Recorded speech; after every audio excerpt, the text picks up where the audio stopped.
Hello again. I'm back from my walk. I saw a video this morning that was sent to me.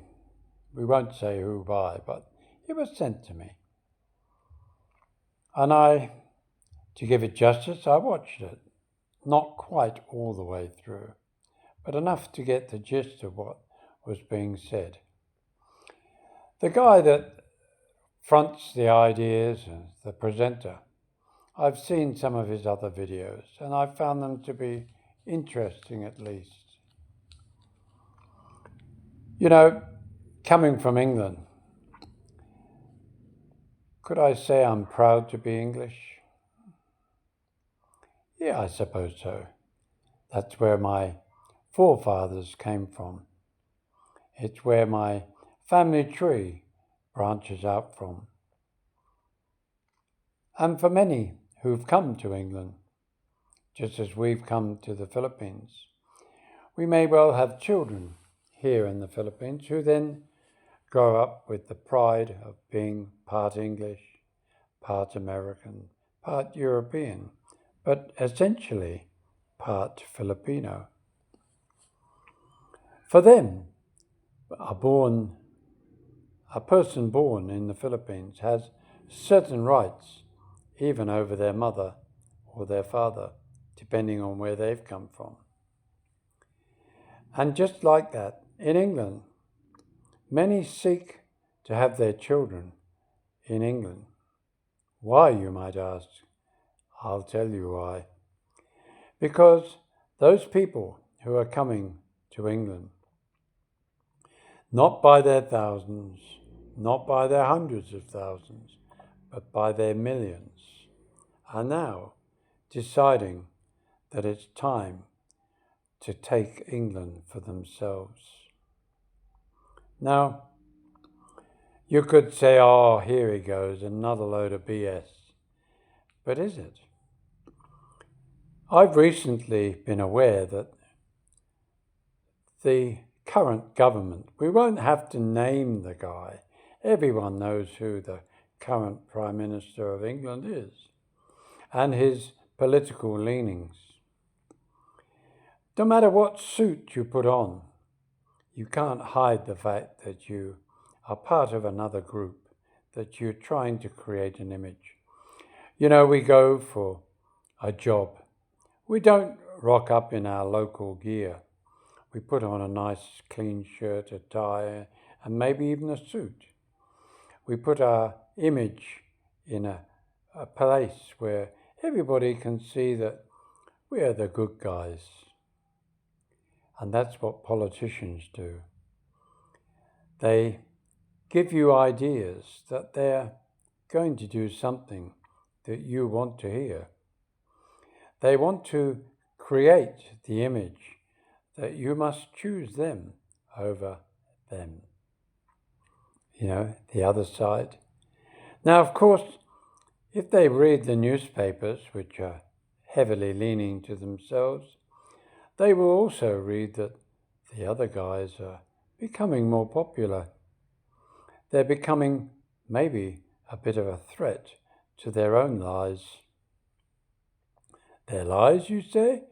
Oh, come on, guys. You know they lie. They couldn't stay stiff, even inside. You know, they are just born liars. They're born schemers. They're born misinterpretation spreaders. And you wonder why? They have a team of professionals around them who tweet, organize, and mislead the general public. Why? Because that's what they're being paid to do. They're conniving with the groups. Each side does it. It's not just one. Everybody does it. One might presume they're doing it to hide the truth. Some might be to expose it. Did you know that in England now they're attempting to do away with a jury? In other words, Not for murderers and rapists, maybe, but maybe for people who are caught in the clasp of the law, of maybe being anti-government, anti the establishment. Oh no, we don't need a group of 12 of our peers to judge whether they really were being naughty or not. Let's make juries no longer needed. Oh, 800 years worth of juries? Oh, so we'll abolish that. Oh, that's called the new democracy. Sounds a little bit like China, doesn't it to you? Doesn't it sound a little bit like some of the other Asian countries? No, no, no, no. We're talking about Labour. Good old fundamental party for the workers, the hard-earning, the hard-working miners, the coalmen, the hard-earning nurses, the doctors, the chimney sweeps, if there are any more. Oh no, they've outlawed chimneys now, except in museums. You have to go to a museum to see what an open fire used to look like. You know, we vote for who we think is going to do the best for us. Some of us just vote like sheep. Some of us don't think. They go through life thinking, I'm all right, Jack. I've got a good job. I've got money in the bank. I've got a fancy car, a nice house. I have holidays overseas. Why do I need to vote? Well, I'll tell you why. Because England, as you and I of our generation, and maybe our children's generation, is fast and almost furiously disappearing. Why? Because you let it happen. You let the people like Tony Blair, like Starmer, like all of these people, you allowed them to slowly tinker with what was doing things okay. Sure, conservatives did the same. It doesn't matter who's in power. They don't know that concept of if it's not broken, don't bother fixing it.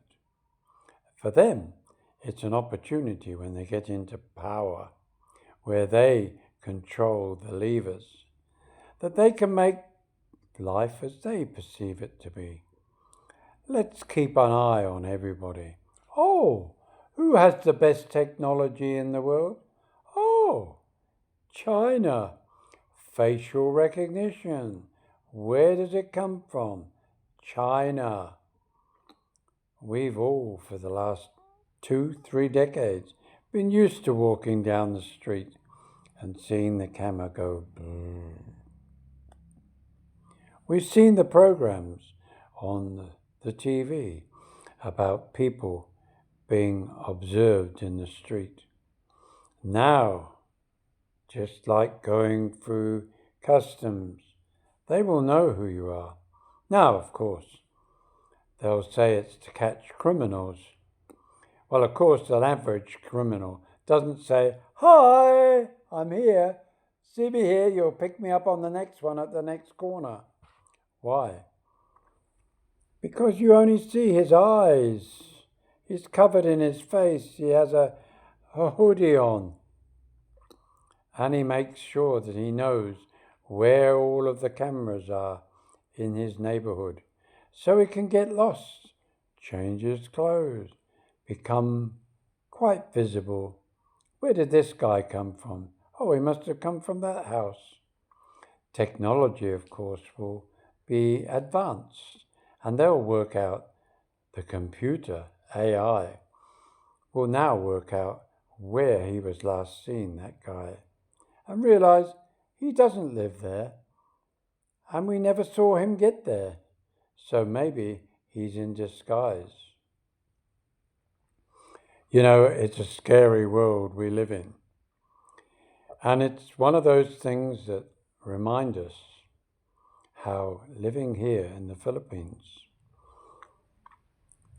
even though a lot of those technologies are starting to creep in to everyday life here, some, you might say, are handy. Oh, we get to see the accident, how it happened. Dash cam, street cam, secret hidden cameras. You name it, it's here already. Facial recognition, of course it's here. You know, we as a whole are somewhat aloof to all of that here. We maybe live in a province and the only thing looking at us is the local bird. No, not the Filipino. Well, maybe the Filipino as well. But the point is, we don't have to worry our minds about it.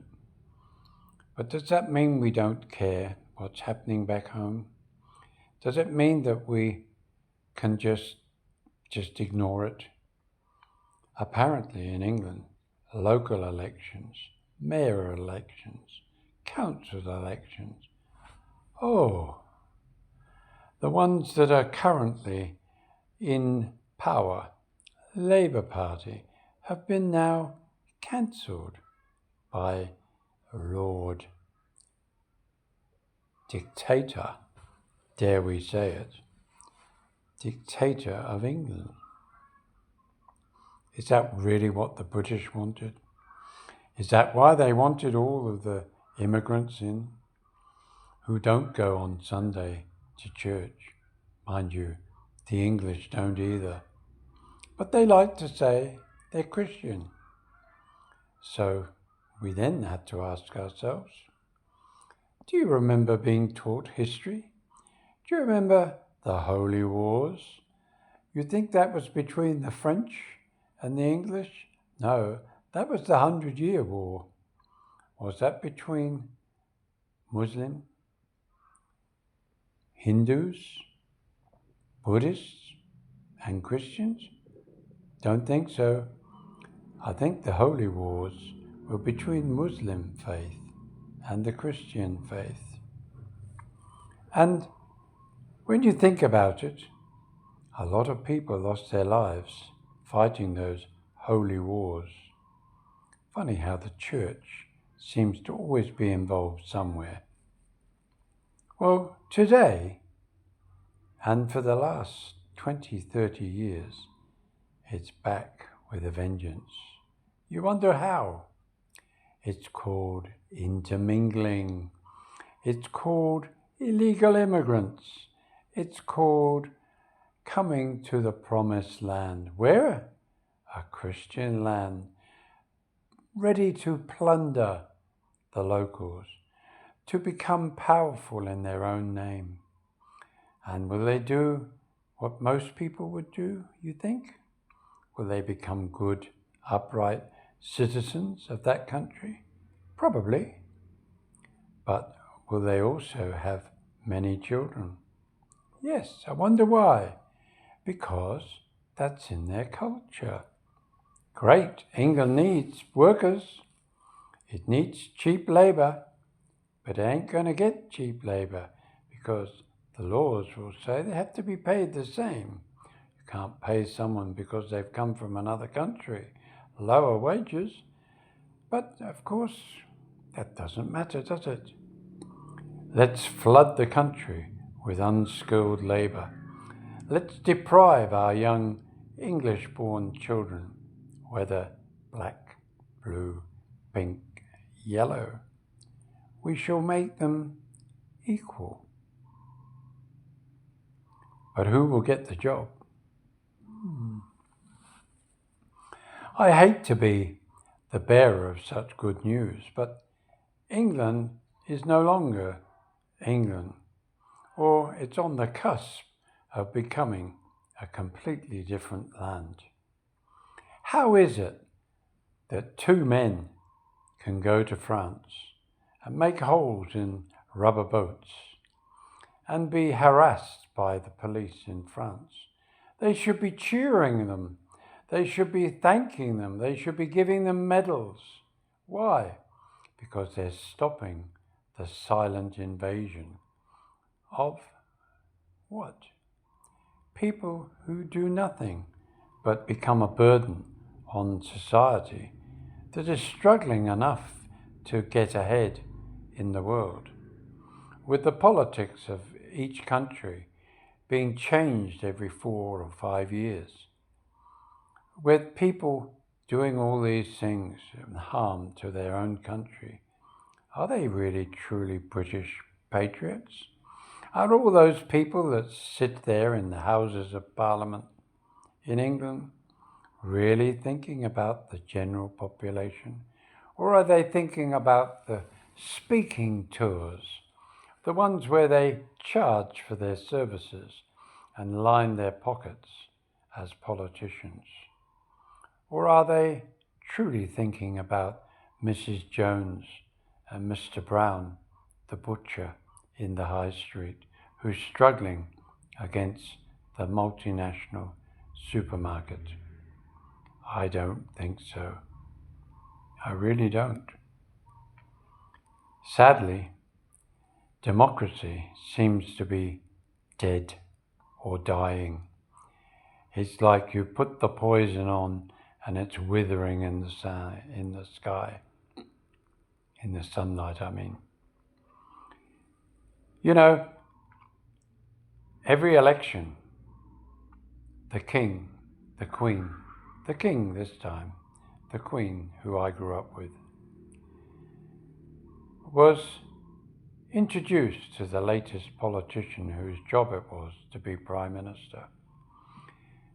You could say that it was pomp and ceremony when they presented their credentials to the Queen, or to now the King. But I wonder if the King has got the power and the will to say enough is enough. His kingdom is under threat. Is he prepared to stand up and use what little constitutional right he has to maybe not accept? Can he not ask for the dissolving of Parliament? Does he not still have that power? Maybe I need to be re-educated, but I think maybe he does. Maybe if he just said, enough is enough, I want you to go away and call another election. Because I don't think it's in the best interest of our kingdom. Kingdom, not Sturmerdom or Blairdom or Thatcherism. Doesn't matter where you come in the political spectrum. Are you prepared to sit back and let your whole country be completely changed just because you choose to be complacent? Get out there and vote if you want change. I'm not saying riot, be civil, but show your support, be it to the other opposition, to give the power to the people again, to protect and treasure what you do have. The United Kingdom. Be united. Bye now.